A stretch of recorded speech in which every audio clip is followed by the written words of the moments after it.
qui est nécessaire quand je suis en train d'interagir et de développer pour ce logiciel. Et finalement, ça n'a pas grand-chose à voir avec la taille totale du logiciel et du système d'information dans lequel il se trouve. Puisque mécaniquement, en fait, 20 composants, c'est encore assez sympa. On se retrouve quand même dans certains logiciels avec cette sensation où si jamais on rate un truc, on est noyé instantanément par la quantité d'informations et de logique qu'il faut garder en tête pour éviter de faire des conneries quand on est en train de développer.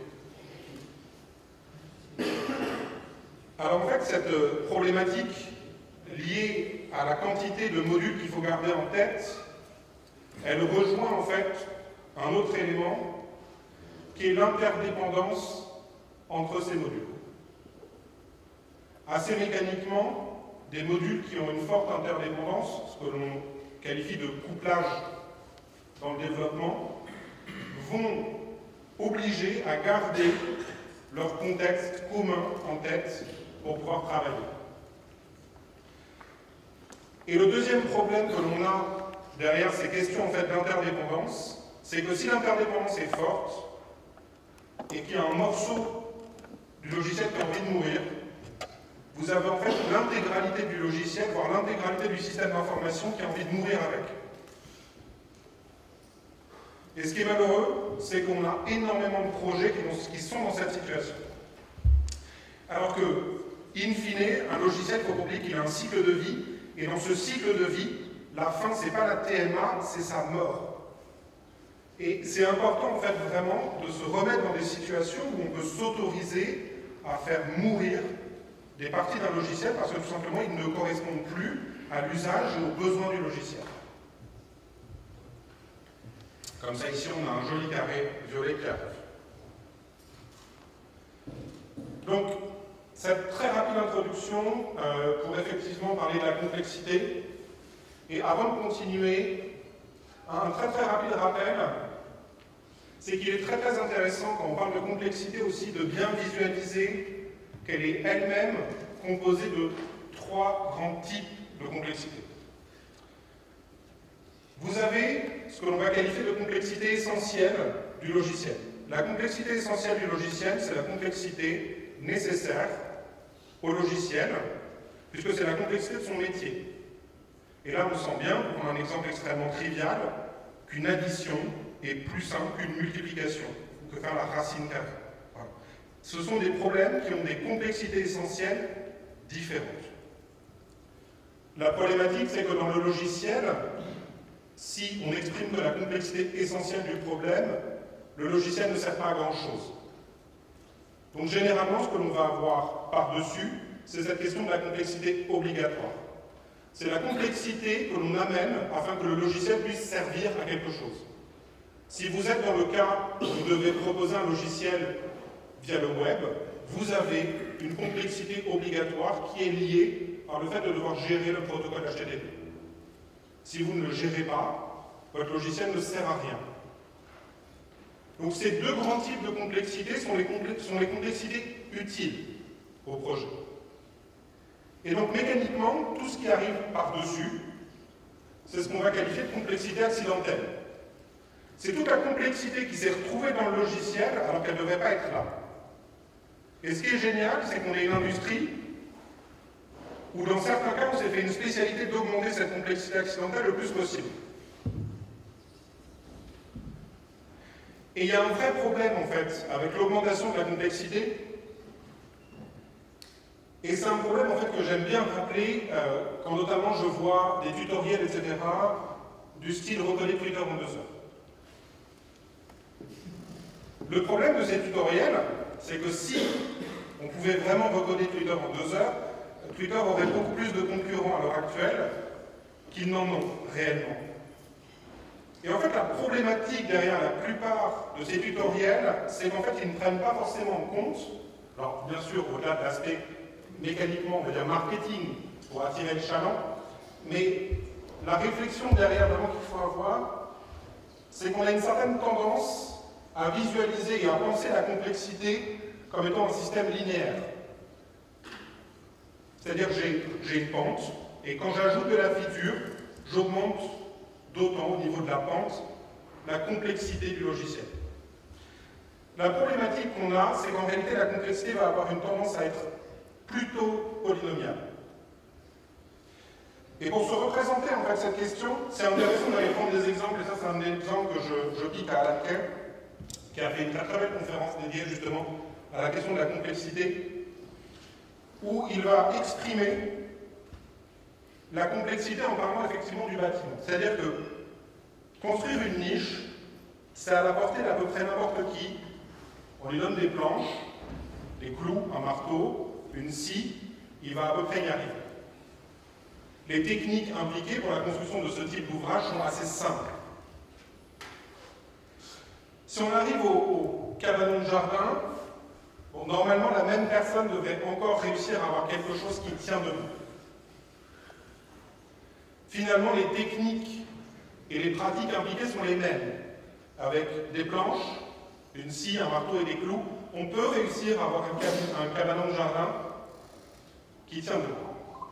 Par contre, si on monte sur des ouvrages de complexité plus importante, personnellement, un mec qui me dit qu'il a été capable de monter son cabanon de jardin, je ne rentre jamais dans un immeuble qu'il aurait construit lui-même. Parce qu'on sent bien en fait que les outils, les pratiques n'ont plus rien à voir. Et notamment parce que la complexité obligatoire de ce genre de système, elle augmente à un niveau démentiel. Puisque là, vous devez commencer à vous poser des questions comme comment est-ce que j'ai de la pression au niveau de mon alimentation en eau?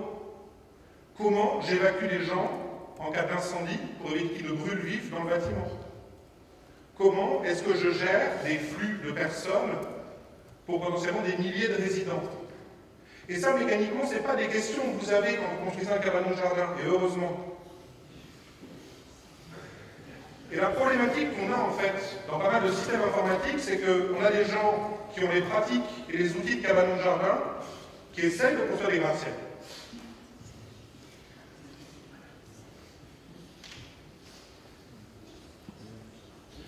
Et pour terminer là-dessus, alors c'est une définition qui n'est pas physiquement juste. J'ai pris la définition de l'entropie, on va dire un truc dans son sens commun. Tendance naturelle d'un système à se désordonner. Et le problème qu'on a, c'est qu'en fait, nos logiciels, nos codes sources sont eux aussi soumis à une entropie du logiciel qui a la chance d'être accélérée par la complexité en fait de ces systèmes. Et donc là, on voit bien en fait que cette problématique de la complexité, elle est essentielle au sein du code source, puisque c'est elle qui non seulement va faire péricliter le logiciel en tant que tel, mais c'est aussi elle qui va accélérer la baisse de qualité que l'on va retrouver dans celui-ci. Et afin de faire un petit peu de teasing, donc très souvent ici, une des réponses qu'on nous donne, c'est on n'a qu'à faire du microservice, ça permet de garder des modules d'une certaine taille. La problématique des microservices, c'est que vous avez une certaine complexité qui est liée à la gestion des tuyaux. Et je fais du teasing, puisque ça, par contre, j'en parlerai juste après dans cette salle, donc dans la présentation qui va suivre. Pour clôturer un peu tout ça, quelques rappels assez simples. Là, je vais vous raconter une petite histoire, parce qu'il y a, on va dire, une bonne pratique qui est très très souvent décrite dans notre industrie, qui est d'être dry. Don't repeat yourself. Ne vous répétez pas. Et on va se mettre dans une situation où, de manière complètement hypothétique, j'avais un système de facturation et un système de gestion de stock. Mes factures, elles avaient des lignes de facture. Dans ces lignes de facture, j'avais des produits. Dans mon gestionnaire de stock, j'avais des catégories. Et dans ces catégories, j'avais des produits. Et vu que là, on s'est senti très très intelligent sur le moment, on a fait ça.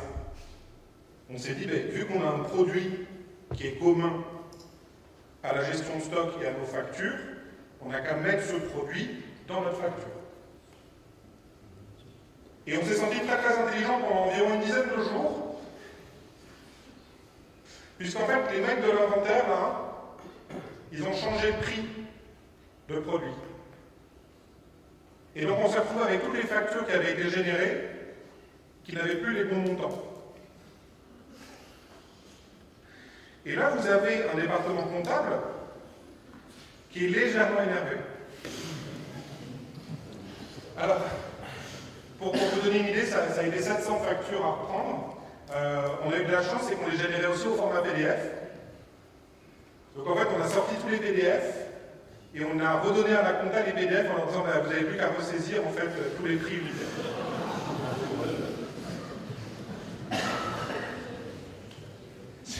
C'est pas le jour où on s'est fait des amis dans l'entreprise. Et tout ça en fait parce qu'on avait effectivement essayé d'appliquer le don't repeat yourself. Mais on avait en fait appliqué le don't repeat yourself en fait de manière un peu sans réfléchir et sans se rendre compte en fait qu'on avait couplé deux éléments qui avaient le même nom mais qui ne portaient pas du tout en fait la même intention ni la même idée en fait. Dans un cas, j'avais un produit de facture, c'est quelque chose en fait qui n'a plus de cycle de vie, c'est quelque chose qui a été, voilà, on a vendu ce produit à un instant T, donc il n'est plus censé effectivement évoluer. De l'autre côté, par contre, j'ai des produits qui se trouvent dans de l'inventaire, donc mécaniquement, là je suis en face de choses qui ont un cycle de vie, qui vont être changées, qui vont effectivement être mutées. Et très très souvent, en fait, on se rend compte qu'on a parmi les pires bugs qui existent, qui viennent en fait de cette fusion d'éléments qui vivent dans des contextes métiers différents, qui ont donc des cycles de vie qui n'ont pas grand-chose à voir, qui ont finalement en fait du fonctionnel qui n'est pas commun, et comme le gentil petit soldat, on dit vu que ça a le même nom, on va l'émerger. Et très très souvent, dans un système qui a un certain âge, vous avez un cas comme ça que j'adore, c'est l'objet user. Très souvent, l'objet user, il est devenu énorme, et c'est le truc qui vous coupe tout l'applicatif. Tout le monde a peur d'aller toucher à ce truc-là parce qu'ils savent qu'ils vont faire vautrer des parties au hasard dans le logiciel, sans que personne réellement ne sache pourquoi. Et ça, tout simplement, c'est parce qu'en fait, à ce user, on lui a fait porter des choses très différentes comme étant l'authentification, comme étant le fait que ce soit un fournisseur, comme le fait que ce soit un client, comme le fait que ce soit un prospect, donc on lui a fait porter des objectifs métiers qui n'étaient pas compatibles entre eux. Et ça, c'est réellement un vrai problème. Enfin, n'oubliez pas que faire simple n'est pas facile, et que ce qui paraît complexe n'est peut-être que compliqué. Alors pourquoi en fait j'aime bien rappeler en fait cette opposition qu'il faut faire entre facilité, simplicité, complexité et compliqué. Parce que dans un cas, en fait, on est face à un ressenti. Le fait qu'on trouve quelque chose de facile ou de compliqué, c'est un ressenti. Et c'est un ressenti très souvent qui est lié à l'expérience de la personne. Quelqu'un qui a de l'expérience avec un certain framework, avec un certain outil, va trouver facile de travailler avec celui-ci et va trouver potentiellement compliqué d'aller travailler effectivement avec un autre. Là où la notion de simplicité et de complexité, ce sont des mesures qui sont beaucoup plus objectives en tant que telles. Une des mesures possibles, c'est le nombre d'interactions que vous avez entre des composants. Et ça, c'est quelque chose qui est assez objectif dans le sens que ça ne va pas dépendre de l'expérience de la personne. Et le vrai risque ici, c'est les gens qui vont mélanger ces deux concepts et vont préférer rester dans la facilité au détriment de la simplicité de la solution. Parce que tout simplement, ils vont souhaiter rester dans ce qu'ils connaissent, dans ce avec quoi ils ont de l'expérience. Et en faisant ça, potentiellement, ils vont complexifier en réalité la solution. On va revenir rapidement à la définition d'origine, parce que je l'aime bien. Et surtout, en fait, dans la première partie, il y a un autre terme qui est assez rigolo. The obligation incurred by a software organization when it chooses an expedient. Ce qui est assez amusant, en fait, c'est que dans la définition d'origine de la dette technique, on a cette notion de choix. On a cette notion que l'entreprise, l'organisation a choisi de prendre de la dette. Et donc très souvent, en fait, c'est la première question que je vais poser quand j'ai des équipes qui me disent qu'elles ont des problèmes de dette technique. Est-ce que vous l'avez choisi, en fait, cette dette? Est-ce que vous vous êtes mis consciemment dans une situation d'achat de dette? Parce que, en fait, c'est ce que présente cette définition d'origine. C'est ce choix conscient d'acheter de la dette en augmentant la complexité du logiciel. Car en réalité, la dette technique, dans sa définition d'origine, c'est quelque chose de positif. L'idée, c'est de dire on a besoin d'un time to market plus rapide là maintenant, donc on va choisir d'augmenter la complexité du logiciel afin de pouvoir aller plus rapidement au contact du marché. Et donc c'est quelque chose qui est un réel gain pour l'organisation. Le problème derrière, il se pose quand ce terme devient une excuse à faire n'importe quoi. Il ne faut vraiment pas prendre la dette technique comme étant « ça y est, j'ai l'autorisation de faire de la merde dans mon projet ». La dette technique, c'est quelque chose qui se crée avec un degré de qualité extrême. Ça ne veut pas dire que je baisse la qualité de mon projet, ça ne veut pas dire que je ne teste pas. Ça veut dire que je prends un raccourci. Je prends un raccourci dans le fonctionnel, je prends un raccourci dans ma gestion des erreurs, je prends un raccourci dans mes besoins de métrique, je prends un raccourci au niveau du projet. Je ne suis pas en train de dégrader la qualité de celui-ci. Et surtout, c'est une décision qui est purement business. C'est-à-dire que la prise de dette technique, c'est quelque chose qui se négocie avec le business. C'est-à-dire que le business vient en disant « j'ai besoin qu'on aille plus vite maintenant ». Et en fait, c'est une option qu'ont les développeurs pour dire « ok, on peut », mais est-ce qu'on a le temps de redévelopper cette fonctionnalité? Est-ce qu'on a le temps dans notre timeline projet de redévelopper 2 fois ce que l'on s'apprête à faire, puisque mécaniquement, vu que là, maintenant, pour aller plus vite, temporairement, on va augmenter la complexité, ça veut dire qu'on va devoir revenir sur ce que l'on aura fait et qu'on devra le refaire.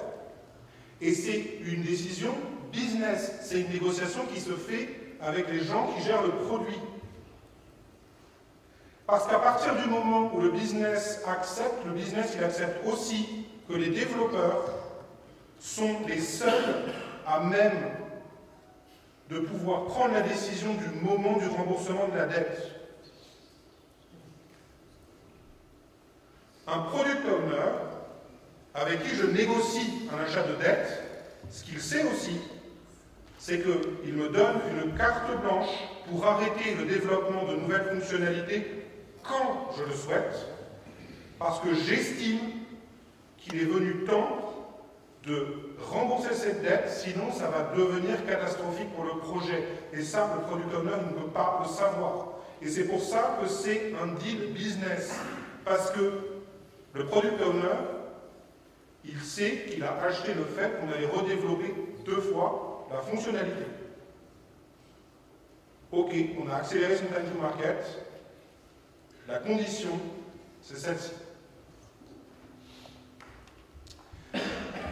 Parce que si on ne fait pas ça, il y a un aspect en fait extrêmement délétère que j'ai tendance en fait à appeler le subprime de la dette technique. C'est quand on dépasse le 100% d'endettement. Voilà. Et on sent en fait que ça va se passer. Généralement, en fait, ce qui est très très amusant, c'est ce truc-là. une équipe de dev qui fait de l'agile, directement de l'agile. Elle arrive à la fin du sprint. Très souvent, enfin pour l'instant, je n'ai pas vraiment vu avoir des équipes vraiment matures, à la fin d'un sprint, c'est pas sec. Voire on n'a même pas développé la moitié des fonctionnalités, etc. Donc l'équipe va se dire, ok, on va générer de la dette technique, et qui malheureusement souvent n'est pas de la réelle dette technique, mais plutôt, on va mettre de côté tous les process qualité pour essayer de livrer de la user story. Et ce qui est génial, en fait, ça veut dire qu'on démarre le sprint d'après avec des merdes à résorber. Bon, ce qui est bien, c'est que lors de la rétro de sprint, on a réussi à avoir à peu près un truc qui tenait debout. Mais le problème, c'est que vu qu'on a démarré comme ça le sprint d'après, à la fin du sprint, on n'a pas réussi à tout développer. Et ça, moi, c'est ce que je qualifie en fait de avalanche driven développement. C'est que vous avez en fait une équipe de dev qui est prise dans une spirale où elle n'a jamais le temps de réellement faire correctement du logiciel. Elle est soit en train de corriger de la merde, soit d'en produire.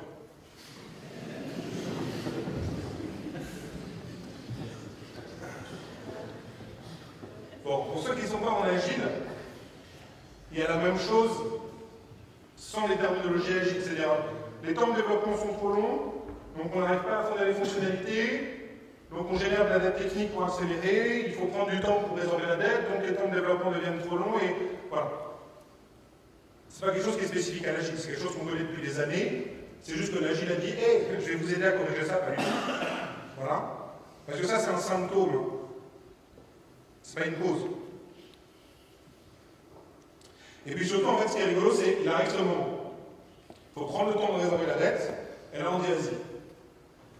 On n'a plus le temps. Pour de vrai. On s'en branle. Il faut que vous livriez. Donc déjà, généralement, c'est le moment où moi je démissionne. Hein. Voilà. Parce que ce qu'il faut bien comprendre, c'est que là, on est dans une position où on m'empêche de faire mon travail. On met dans une position où, en tant que développeur, je ne peux pas produire un logiciel qui marche. Or, c'est ça, mon boulot. C'est pas de développer un truc buggé qui va cracher entre les mains des utilisateurs. Très rapidement, on a une complexité qui devient débile. Donc là, on rentre dans toutes les problématiques de code legacy avec de la panique, voilà tout ce qui se passe. Et tout le monde doit livrer leur enfer.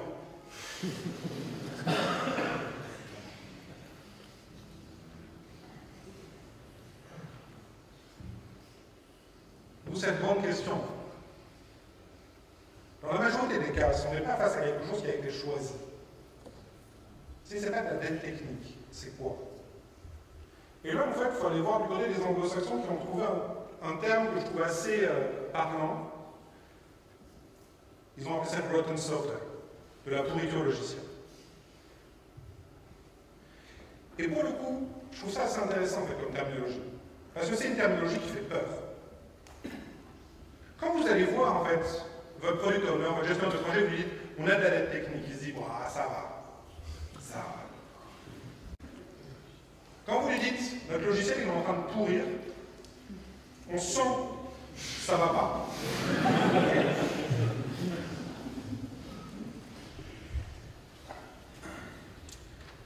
Des fois, on parle aussi de logiciel toxique. C'est un logiciel où, généralement, les développeurs qu'on met dessus, ils meurent à petit feu.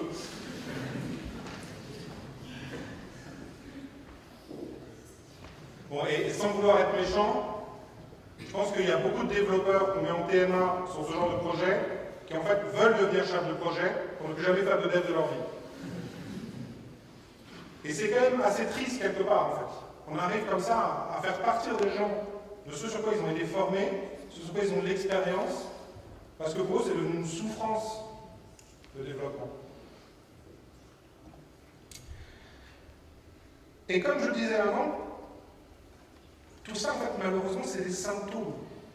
Ce n'est pas des causes. Et c'est un vrai problème, parce que ça veut dire, en fait, que dans la très grande majorité des cas, si vous repartez, sur un nouveau projet, si vous changez des éléments de l'outillage, vous allez en fait retomber exactement sur la même chose. Et c'est pour ça qu'on a des projets de refonte, et puis après on a le projet de refonte du projet de refonte, et après on a le projet de refonte du projet de refonte du projet de refonte, alors que le projet Legacy, lui, il est toujours en ligne, parce qu'il continue de rapporter de l'argent. Parce qu'en fait, ce qu'on se rend compte, c'est qu'on n'arrête pas d'avoir les mêmes putains de symptômes. Et pour ça, il faut vraiment aller chercher du côté des causes. Qu'est-ce qui se passe? Pourquoi? Et malheureusement, c'est très souvent les causes. Elles vont plutôt être cherchées du côté de l'organisation, de la culture et de l'humain. Et ça, pour une boîte, c'est beaucoup plus difficile à accepter.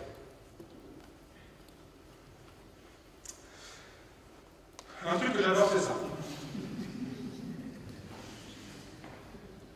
Le nombre de projets où on arrive et on dit bon, qu'est-ce qui s'est passé?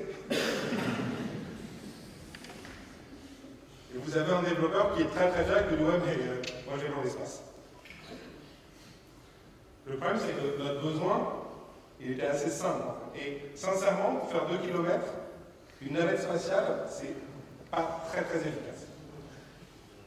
Et pourtant, en fait, et le vrai problème, et en fait on le voit assez bien, c'est que quand on transpose en fait ce genre de problématique dans le monde réel, on sent assez rapidement l'absurdité en fait de la situation. Le logiciel est intangible. Donc on peut être en face de ce genre, et vraiment de ce niveau d'absurdité. Moi j'ai vu des projets où on se... Enfin, c'était même pas une navette spatiale, c'était la navette spatiale, son centre de lancement, tout. Alors qu'il y avait réellement besoin que d'un bicycle en face. Et ça, en fait, c'est cette question d'over-ingénierie. C'est cette question du ouais, mais au cas où. Peut-être un jour, on va avoir besoin d'aller dans l'espace. On sait, entre nous, ça n'arrivera jamais. Et là, en fait, il y a un petit peu 2 cas. Mais ça, j'en parlerai un peu plus tard, mais en gros, il y a ceux qui ne font pas exprès. Ça arrive, on se défend, on se laisse emporter. Voilà. Et puis, il y a ceux qui font des trucs au cas où, et qui en fait tirent quelque part en fait une glorification en fait, de cette complexité qu'ils arrivent à construire. Moi je suis super fort parce que j'arrive à construire une navette spatiale. On n'avait pas besoin d'une navette spatiale, je m'en fous, je suis super fort, j'arrive à construire une navette spatiale. Très souvent on a ça, c'est plus de X pour résoudre X, c'est-à-dire qu'on a X pour remplacer par un process, un outil, un logiciel, ce que vous voulez. Vous avez un problème avec. Et là on voit un truc qui est vraiment Shadok dans l'idée, c'est qu'on va prendre cet outil et on va en mettre plus pour résoudre le problème qu'apporte cet outil.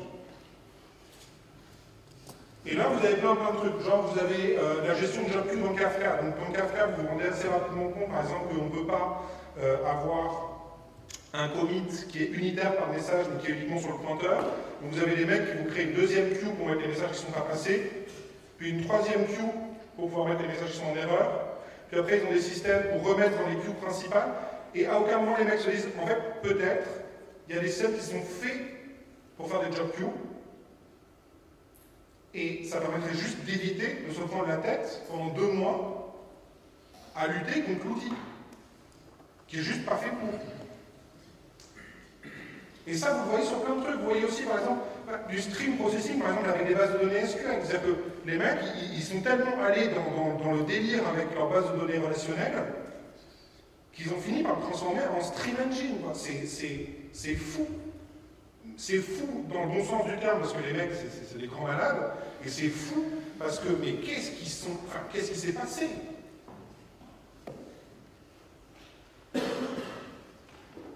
Quand on est face en fait, à des problématiques de cette ampleur, il faut absolument prendre du recul, en fait, et se dire, ok, est-ce que finalement le problème, c'est pas juste l'outil avec lequel j'interagis qui n'est plus du tout adapté à ce que j'essaie de construire? Et c'est là justement en fait, cette question de la facilité et de la simplicité rentre en ligne de compte. C'est que très souvent ces gens vont trouver ça plus facile de continuer avec ce qu'ils connaissent. alors qu'ils sont en train de complexifier massivement en fait, le logiciel. Et ça, notamment, ça vient d'un focus que j'adore. J'adore cette citation qui dit bon, en gros, à chaque fois que je vois des titres de jobs genre React développeur, dans ma tête, je m'imagine des trucs comme un charpentier et marteau ou des cuisiniers spécialisés en cuillère. Parce qu'en fait, on n'est pas très très loin. C'est que notre industrie a ce focus de dire un développeur, en fait, il n'a de domaine d'expertise que son outil, son langage, pour certains. Alors que si on regarde bien, en fait, les fondamentaux sont globalement les mêmes.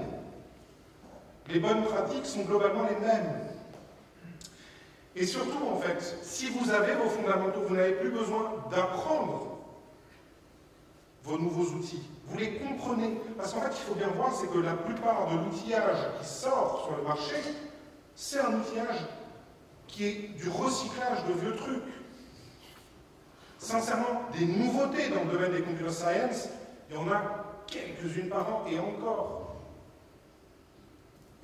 Donc à partir du moment où vous avez effectivement ces fondamentaux qui sont là,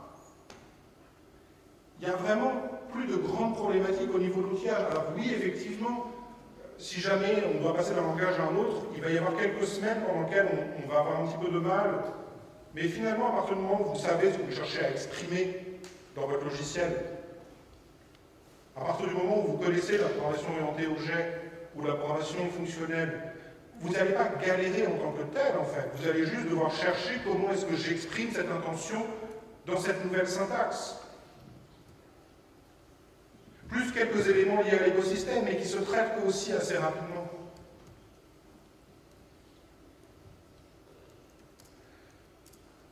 Est-ce que vous connaissez d'où vient cette expression faire du cargo culte?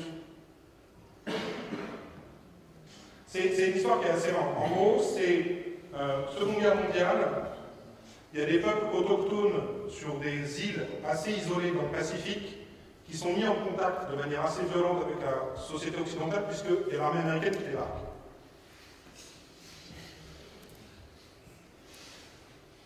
Et très souvent, en fait, l'armée américaine utilisait ces îles en fait, comme des porte-avions fixes, c'est-à-dire qu'en fait, ils arrivaient, ils installaient une piste de décollage, d'atterrissage, de quoi réparer les avions, et ils avaient du trafic aérien qui commençait en fait à utiliser cette base pour effectivement la conquête du Pacifique. Et là, en fait, ce que vous voyez, c'est une peuplade indigène de l'époque qui a recréé un avion en bambou.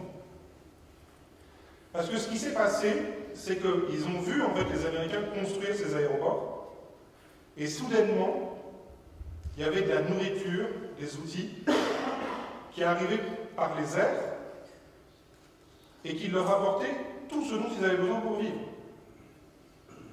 Et donc, on a observé des situations où ces populations ont construit des pistes d'atterrissage, des guérites de mini-tours de contrôle, des avions, pour attirer eux aussi ces dieux du ciel qui a apporté nourriture et outillage. Et le pire là-dedans, c'est que, vu que ça a amusé les Américains, ils ont largué des denrées là-dessus. Ce qui fait que pendant un temps, les mecs se sont vraiment dit, putain, ça marche.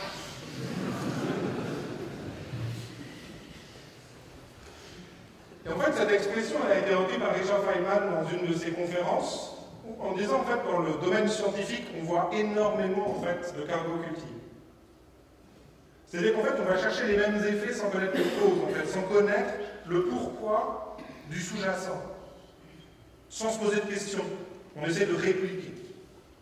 Et notre industrie, c'est devenu une spécialité là-dedans. Le nombre d'entreprises, de projets, d'équipes que je vois qui sélectionnent des outils et quand on leur pose la question du pourquoi, c'est parce que Netflix le fait, parce qu'Amazon le fait, parce que Facebook le fait, parce que j'ai lu un article qui disait que c'était bien. Et la grande problématique, en fait, c'est que vous êtes exactement dans cette situation, vous essayez en fait de construire un aérodrome en pleine jungle sans savoir si vous avez en fait des avions qui volent. C'est-à-dire que vous essayez en fait de répliquer ce qu'ont fait ces entreprises sur ces projets sans comprendre réellement pourquoi et comment ça avait été réalisé. Et je ne dis pas que c'est quelque chose de néfaste d'utiliser leurs produits. Ce qui est néfaste, c'est de les utiliser sans se poser cette question. Parce que le problème que vous avez, c'est que vous achetez, en utilisant ces produits, aussi les problématiques, notamment d'exploitation, qui vont avec. Et très souvent, ce genre d'entreprises, elles ont des moyens de débiles mentaux pour maintenir ces projets en état de marche. Et tout ça, en fait, c'est quelque chose que l'on qualifie en fait d'aliénation par la technique. La plus forte cause d'aliénation dans le monde contemporain réside dans cette méconnaissance de la machine, qui n'est pas une aliénation causée par la machine, mais par la non-connaissance de sa nature et de son essence. Le fait que l'on ne sache pas pourquoi c'est apparu. Et c'est vraiment ça, en fait, cette question, c'est quels étaient réellement les problèmes qu'essayait de résoudre cette technologie, ce nouvel outil. Parce que c'est là où vous allez pouvoir prendre des décisions éclairées, et pas juste sélectionner un outil parce qu'il est à la mode, et parce qu'on a envie de se faire plaisir. À côté de ça, il y a aussi un autre truc, ça c'est Brooks, Fred Brooks. Le bouquin date de 1975, ça s'appelle The Mythical Commandments.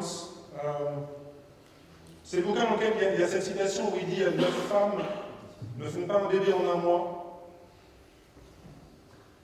pour expliquer que 9 développeurs ne vous accélèrent pas votre projet de la même manière, en fait. Là, c'est pas de ça dont il parle. Là, en fait, il parle du syndrome du deuxième système. C'est un syndrome qui est assez intéressant, qui est lié au fait que quand un développeur, une équipe de développement, en fait, est confrontée à son premier système dans certains types, généralement, le ou les développeurs vont faire attention à ce qu'ils font. Ils ne se sentent pas en confiance, ils savent qu'ils n'ont pas d'expérience, donc il va y avoir des choses qui ne vont pas être tentées, il va y avoir des décisions qui vont être plutôt conservatrices, on va avancer de manière assez prudente. Le syndrome du deuxième système, en fait, c'est quand cette même équipe doit développer le deuxième système du même type, et là, vous avez toute la frustration accumulée dans le premier qui se déverse soudainement, parce que vous avez des développeurs qui ont la sensation de la connaissance, mais qui en fait n'ont pas l'expérience encore de ces systèmes-là, et donc vous font un truc catastrophique. Et ça, notamment, c'est la raison pour laquelle beaucoup de projets de refonte se vautrent lamentablement, parce que ce sont des deuxièmes systèmes. Et donc c'est des systèmes sur lesquels l'équipe soudainement va se lâcher totalement, en se disant tout ce qu'on n'a pas pu implémenter dans le premier, on met là-dedans.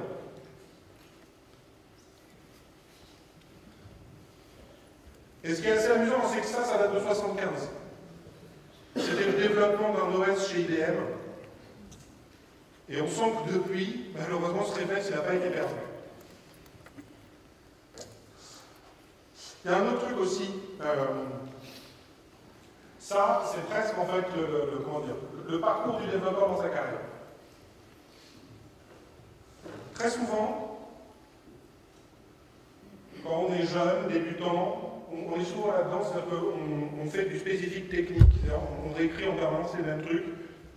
Pour ceux qui ont eu la chance, on fait du PHP en mettant des requêtes SQL directement dans les templates d'affichage. Voilà, on se sent fort. Puis rapidement, en fait, on se rend compte que c'est un peu chiant. Donc on essaye d'abstraire ça. Et puis surtout, on découvre un truc génial qui sont les frameworks. Et on se dit, putain, c'est incroyable, ça résout tous les problèmes que j'avais, machin. Et donc on rentre là-dedans, et il y en a qui restent bloqués.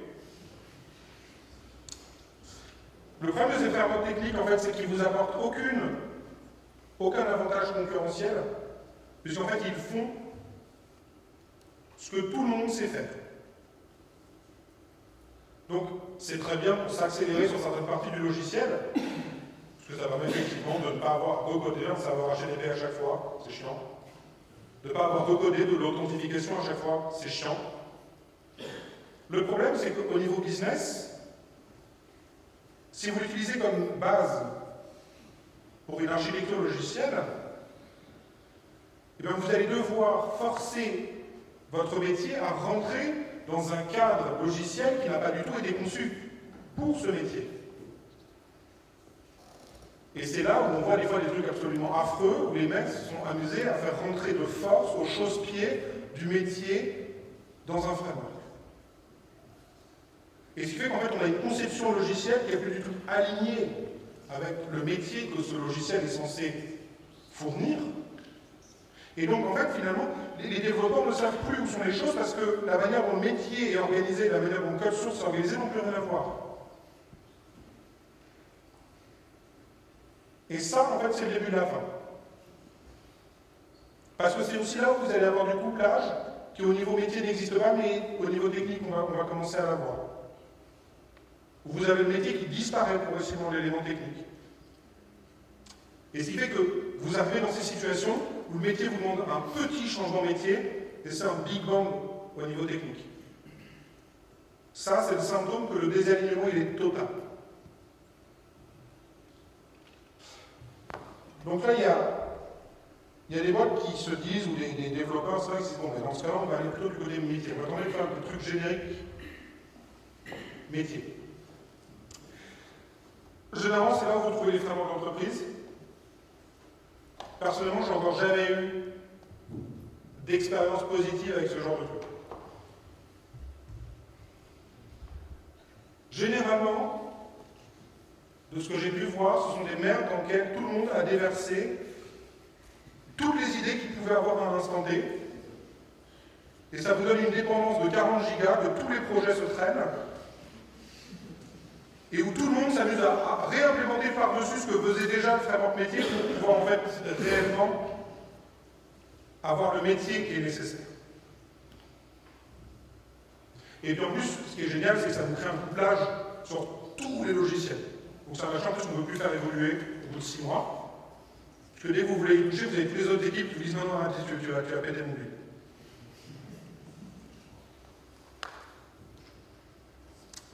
Donc ça, si on pouvait les faire mourir, ce serait assez sympa. Et en fait, la case qui reste, quand on y réfléchit, elle est assez évidente. On a un métier à résoudre, ben autant créer du logiciel pour résoudre ce métier spécifiquement.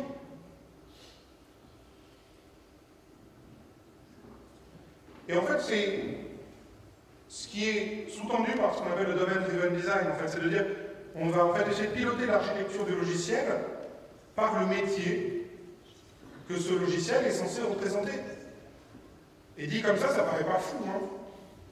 Parce que c'est pas fou. C'est juste de dire, en fait, on change de perspective quand on décide de l'architecture du logiciel. Parce qu'en fait, un des symptômes que l'on a sur cette approche à la technique, c'est ça. C'est on fait passer les besoins de la base de données avant ceux des utilisateurs, ceux qui nous donnent des expériences assez pourries. Ça, c'est quelqu'un qui vient de l'UX, qui fait ce diagnostic, et c'est très vrai. Le nombre de cas où quelqu'un du produit ne peut pas avoir une fonctionnalité qui pourtant apporterait une valeur conséquente au projet, parce que ce n'est pas possible. Parce que la base de données ne le supporterait pas. Mais c'est la pire excuse en réalité que l'on peut donner. Et c'est la pire des excuses. Moi, j'ai envie de mettre des baffes à tout le monde quand j'entends ça. Là, ce que ça sous-entend, c'est que moi, développeur, je n'ai pas du tout fait mon travail. Je n'ai pas essayé d'implémenter ton problème métier. J'ai pris ma boîte à outils technique et j'ai essayé de faire du badaboum avec. Je veux que tu sois à peu près content.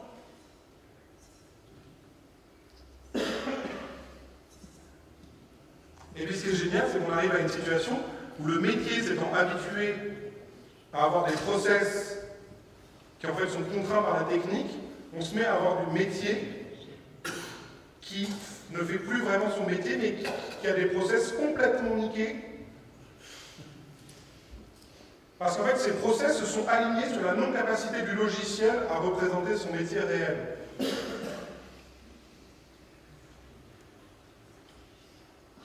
La question qu'on se pose, c'est comment est-ce qu'on se fait autant niquer par des boîtes au niveau logiciel qui arrivent effectivement à massacrer un marché extrêmement rapidement.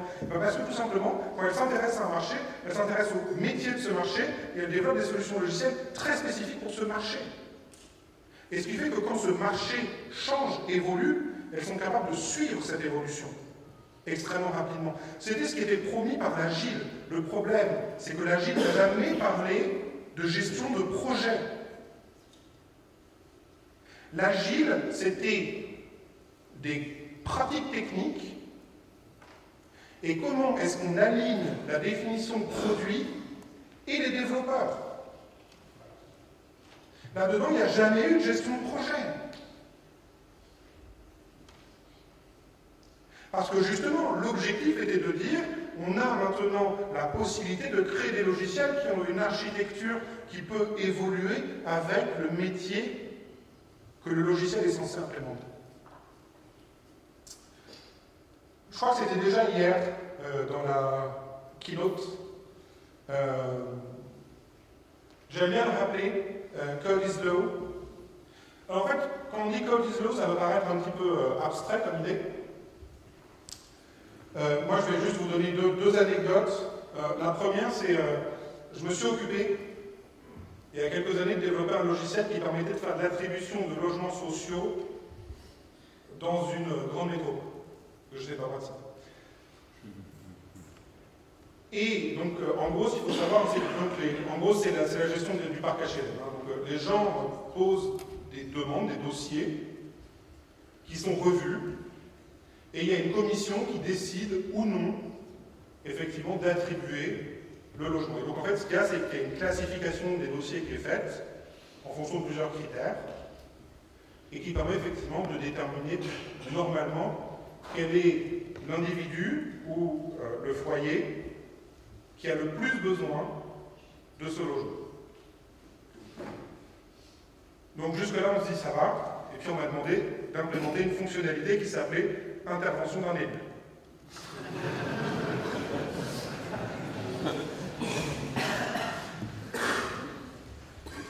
C'est un bouton, vous ouvrez un dossier, vous appuyez sur ce bouton, et le dossier devient numéro 1 dans toutes les piles où il est mis. Voilà, fonctionnalité intervention d'un élu. Là, on se rend bien compte que ce n'est pas légal, mais c'est possible. Et je l'ai rendu possible, le logiciel l'a rendu possible.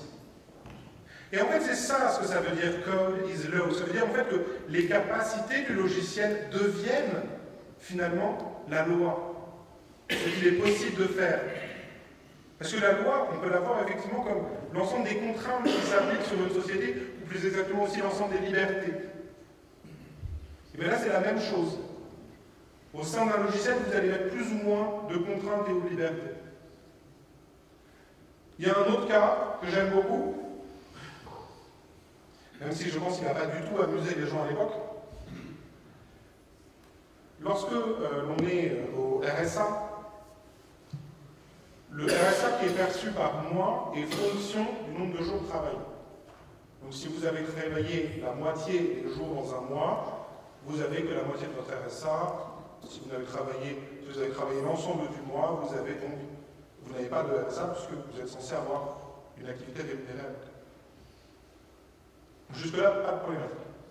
Maintenant, vous êtes le développeur qui est chargé d'implémenter cette fonctionnalité. Comment vous vérifiez que quelqu'un a bossé un mois complet? Et bien en fait, le mec s'est dit, je vais regarder si le dernier jour du mois a été travaillé ou non.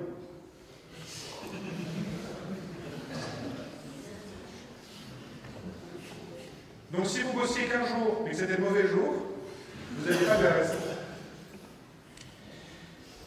Et démarrer une procédure de contentieux avec la CAF,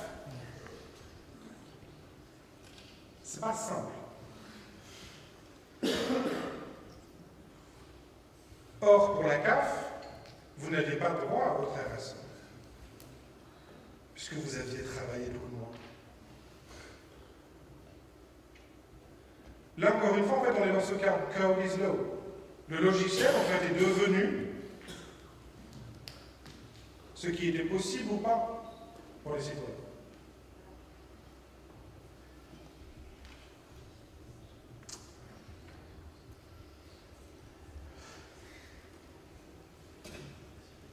Bon, j'aurais peut-être dû le mettre avant. Ça, c'est un rappel que j'aime faire, et qui en fait est un rappel qui un petit peu résonne avec le reste, puisque ce qu'on se rend compte, en fait, c'est que beaucoup des problèmes que j'ai pu citer avant viennent de cette idée que le développeur va inventer la solution plutôt que chercher à la découvrir. Et que le développeur va anticiper les besoins ou va lui-même décider qu'il connaît le métier et donc il peut inventer la solution, ou qu'il connaît les besoins pour une librairie et donc il va se mettre à faire des trucs génériques en inventant des cas d'usage futurs. Et s'il y a bien un truc à retenir, en fait, c'est qu'en tant que développeur, on est nul, mais nul en divination. Mais genre nul. Donc ce qui est très très important, c'est de toujours prendre le temps de découvrir tout ça. Découvrir la généricité. Si vous voyez le même truc qui fait la même chose, avec les mêmes intentions à 3 endroits, vous venez de découvrir quelque chose qui peut être générique. Si jamais c'est la 4e fois que vous redéveloppez un serveur HTTP, vous êtes capable de découvrir quels sont les besoins que pourrait avoir un logiciel qui a besoin effectivement d'un serveur HTTP. Dans votre métier, pareil, vous devez aller découvrir ce que l'on vous a demandé d'implémenter. Si jamais vous ne comprenez pas le métier que vous êtes censé implémenter, ça ne sert à rien de démarrer le développement. Et là, vous avez plein de pratiques, que ce soit l'example mapping, l'event storming, etc., pour aller chercher et découvrir ce métier. Donc vraiment, ça c'est quelque chose qui est très très important, c'est arrêter d'essayer d'imaginer à l'avance, en fait, la meilleure solution. Parce que c'est ce que je vois très souvent. Et des développeurs qui vont se poser des questions, en plus pendant des jours et des jours, en se disant, putain, comment est-ce que je pourrais faire? Faites-le et découvrez la solution. Bon, on parle un petit peu de la legacy. Moi j'aime bien cette définition. C'est un code qui fait trop peur pour être supprimé et qui rapporte trop d'argent. Non, qui fait trop peur pour être mis à jour et qui rapporte trop d'argent pour être supprimé. Malheureusement, voilà, ça rejoint ce que je vous disais avant, en fait, c'est que la capacité d'un code parce qu'en fait, très souvent, ce que l'on se rend compte, en fait, c'est que le code, il a envie de mourir, tout le projet a envie de mourir, les développeurs sont dessus aussi. Et en fait, le truc rapporte tellement d'argent qu'on continue, comme ça, de vomir de la ressource humaine, parce que généralement, c'est à ce niveau-là qu'on est arrivé, pour le maintenir en vie. Et par exemple, là-dedans, moi j'ai bossé sur des systèmes de calcul des risques dans le bancaire, mais où ça rapporte des sommes débiles. Plus personne ne comprend ce que ça fait. Donc les mecs, ils sont prêts à claquer 10 millions annuels juste pour avoir un machin qui continue à tourner.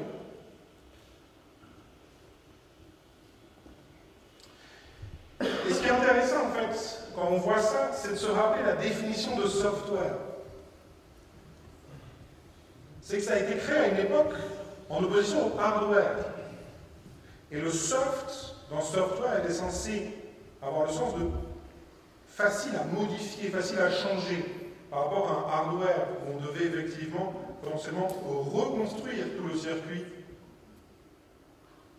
avant de pouvoir faire évoluer le système. Et ce qui est assez embêtant, c'est qu'on est arrivé à une situation où on a l'impression que dans certains cas, il est plus facile de mettre à jour le hardware que le software, en fait.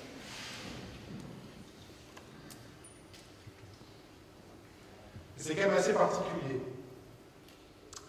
Alors, malheureusement, je pourrais faire une conf entière sur cette question, et je pourrais faire une conf entière qui ne vous apporterait strictement rien sur cette question, et si en fait, c'est très très souvent lié au contexte dans lequel vous êtes. Le contexte organisationnel, le contexte humain, le contexte en termes de pratique. Donc il y a des stratégies. Si ça vous intéresse d'en discuter rapidement, moi je traînerai après mes confs encore quelques heures par là-bas. Donc si vous avez des questions, il y a juste un point que j'ai envie de mettre en avant, et ça se trouve en fait dans l'introduction d'un bouquin qui s'appelle justement Refactoring, qui a été écrit par Fowler. Et en fait, ce qu'il dit là-dedans, c'est qu'il a été capable de designer des systèmes plus simples à partir du moment où il n'a plus eu peur de pouvoir aller changer le code source déjà écrit. C'est-à-dire qu'il y a beaucoup de situations que j'ai décrites qui sont liées au fait que le développeur, en fait, a peur, même pas forcément consciemment, de revenir sur quelque chose qu'il aurait déjà écrit. Et donc, il va essayer de faire des choses au cas où. Il va essayer de prévoir, il va essayer de deviner comment le code source pourrait être utilisé dans le futur pour ne pas avoir à revenir dessus. Et ce faisant, il complexifie massivement le code source qui est réclamé. C'est-à-dire qu'au lieu de juste sortir le besoin, il fait le besoin de tout ce qu'il a imaginé que pourrait devenir ce besoin. Et ce que dit Fowler, et que je trouve extrêmement vrai, c'est qu'à partir du moment où cette peur disparaît, on se dit, ça y est, je peux écrire un truc simple qui marche maintenant, je sais que ce n'est pas le machin optimal, je sais que ça ne correspond peut-être pas à la solution qui sera à terme nécessaire, mais je peux m'arrêter là parce que je n'ai pas peur de revenir dans le code. Et ça passe notamment par du TDD, c'est-à-dire d'avoir des développeurs qui commencent par écrire des tests, qui ensuite écrivent le code qui fait passer ces tests, et ce qui fait que vous avez gratuitement un harnais de sécurité absolue pour pouvoir aller retravailler votre code source.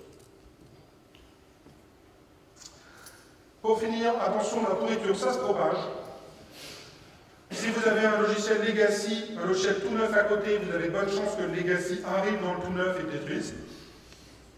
Donc, il y a effectivement ce qu'on appelle des anti-corruption layers qui consistent à mettre des barrières extrêmement fortes entre les systèmes legacy et les nouveaux systèmes. J'en parlerai après, je pense que ça fait partie des choses qui sont nécessaires quand on fait du microservice. Dans tous les cas, ça s'appelle anti-corruption layer. Vous cherchez, vous trouvez. Je terminerai là-dessus. C'est une citation que j'aime beaucoup, de Ed Yong, qui dit simplement en fait on a besoin de plus de chefs et de moins d'utilisateurs en fait de livres de recettes dans notre industrie, et c'est assez vrai. Il faut que l'on dépasse ce statut de personnes qui suivent un livre de recettes pour devenir des gens qui sont en capacité effectivement de leur pratique et qui savent écrire des logiciels qui effectivement répond à un besoin spécifique. Moi je m'arrête là, merci beaucoup et très bon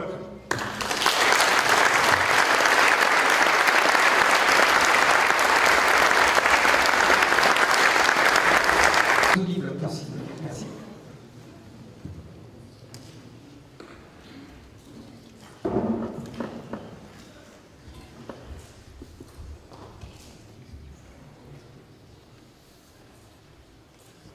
Pas de questions? Je vous retrouve dans un quart d'heure à l'heure ici. Oui, je voulais te demander, le seul slide qui m'a un peu interrogé, tu veux pas qu'on pousse à réinventer la roue plutôt qu'à ne pas utiliser de framework? Alors, non. Mais par contre, je vais faire une énorme distinction, c'est qu'un framework, il utilise votre code source, alors qu'une librairie, c'est vous qui l'utilisez. Et en fait, c'est ça qui est important. C'est qu'à partir du moment où on est avec un framework en fait va contraindre l'organisation du code source, va contraindre, et ça va jusqu'à des niveaux de détail très bêtes, mais ça va contraindre le modèle de threading, par exemple, qui est possible par l'application. Or, il y a des cas où le modèle de threading que m'apporte Spring MVC est une véritable merde. Voilà. Contrairement effectivement à une approche où on va utiliser des librairies pour répondre effectivement à la problématique technique que l'on a et surtout ne réinventer pas la roue. On finit toujours avec des roues carrées. Mais effectivement, inverser en fait cette relation de dépendance que l'on peut avoir avec ces outils. Et ça peut pousser, est-ce que ce que tu dis, c'est pas aussi pousser à utiliser plutôt des micro-frameworks plutôt que des frameworks Un micro-framework, généralement, effectivement, c'est une librairie HTTP, en fait. Voilà. Ils ont juste trouvé ça marketingement plus intéressant de l'appeler comme ça. Oui, ça va dans ce sens-là, généralement. C'est vraiment inverser cette relation à l'outil. C'est que, en fait, la vraie interrogation qu'il faut avoir, c'est pas j'ai ma boîte à outils technique, comment est-ce que je vais réussir à rentrer mon métier dedans? Mais c'est vraiment de dire, ok, j'ai mon métier, qu'est-ce qu'il y a dans ma boîte à outils technique que je peux venir pour supporter le métier que je vais implémenter? Voilà. C'est vraiment cette inversion, en fait, en termes de relation avec son outillage. Dernière question? Bon. Écoutez, on va conclure pour cette intervention. Donc, sachant qu'on va retrouver Arnaud en amphi à 15h. Moi, je suis là dans un quart d'heure pour parler de microservices, de monolithes et de tout ce qui est autre. Donc là, il est debout jusqu'à 15h.